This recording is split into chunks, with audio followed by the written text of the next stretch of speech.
ছেলে কিন্তু আমার কোনোভাবেই রাতে ভাত খেতে চায় না, যেমনই জোর জবরদস্তি করি না কেন কোনোভাবেই কিন্তু সে ভাত খেতে চায় না। আর তার মধ্যে না দুটো ভাতে কিন্তু রয়ে গেছিল। তো ছেলেকে বললাম, কি খাবে তুমি রাত্রে? বললো, মা আমার খিচুড়ি খেতে ইচ্ছে করছে, যেহেতু তোমার ভাত আছে তাহলে সেই দিয়ে আমি একটু খিচুড়ি বানিয়ে দাও। কেন ভাতগুলো ফেলি, তো সেই জন্যই ভাবলাম যে তাই করি। তো চালে ডালে বসিয়ে দিয়েছিলাম, তার সাথে যেটুকু ভাত ছিল সেটাও কিন্তু দিয়ে দিয়েছিলাম। আসলে ছেলেটা না খিচুড়ি খেতে ভালোবাসে, কিন্তু ভাত মোটেও রাত্রে খেতে চায় না। তো যাক, সেই মতন আমি কিন্তু বানিয়ে ফেলেছি। আসলে সন্ধ্যাবেলায় কিছুই খাইনি, পড়তে গেছে, আসতে প্রায় ওই 8:30টার মতো বেজে যাবে। তাই ভাবলাম খাবারটা রেডি করে রাখি, তাহলে ওকেও দিয়ে দেবো আর আমিও খেয়ে নেবো।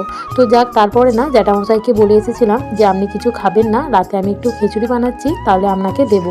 তো সেই মতো না জ্যাঠামশাই কিন্তু অপেক্ষা করছে। আর এইদিকে না দুপুরের পটল ভাজা ছিল, তো আমি পটল ভাজাটা নিয়ে নিলাম। কিন্তু পটল ভাজা কোনোভাবেই খায় না, তো সেই জন্যই আলুটা মাখা বিশেষ করে। তো ভেবেছিলাম একটা ডিম ভেজে দেবো, কিন্তু আমাদের এই যে দোকান আছে না, সেখানে দোকান বন্ধ করে দিয়েছিল, তো সেই জন্য আর ডিম ভাজতে পারিনি। তো এই যে রান্নাটাই কিন্তু জ্যাঠামশাইকে দেবো। এখন কিন্তু আমি যাচ্ছি জ্যাঠামশাইকে খাবারটা দিতে, কারণ ওনাকে বলা হয়েছিল যে আপনি একটু বসবেন, আমি দিয়ে যাবো। সেহেতু রাতের খাবার কিন্তু উনি এখনো খায়নি। এত পরিমাণে থালাটা গরম, তাই একটা ভিজে কাপড় নিয়ে নিয়েছিলাম, সেটা দিয়ে ধরেই কিন্তু এখন আমি জ্যাঠামশাইকে দিতে যাচ্ছি। তারপরে না ছেলে আর আমি দুজনেই কিন্তু খাবারটা খেয়ে নেবো, কারণ ছেলের প্রচন্ড পরিমাণে খিদে পেয়েছে।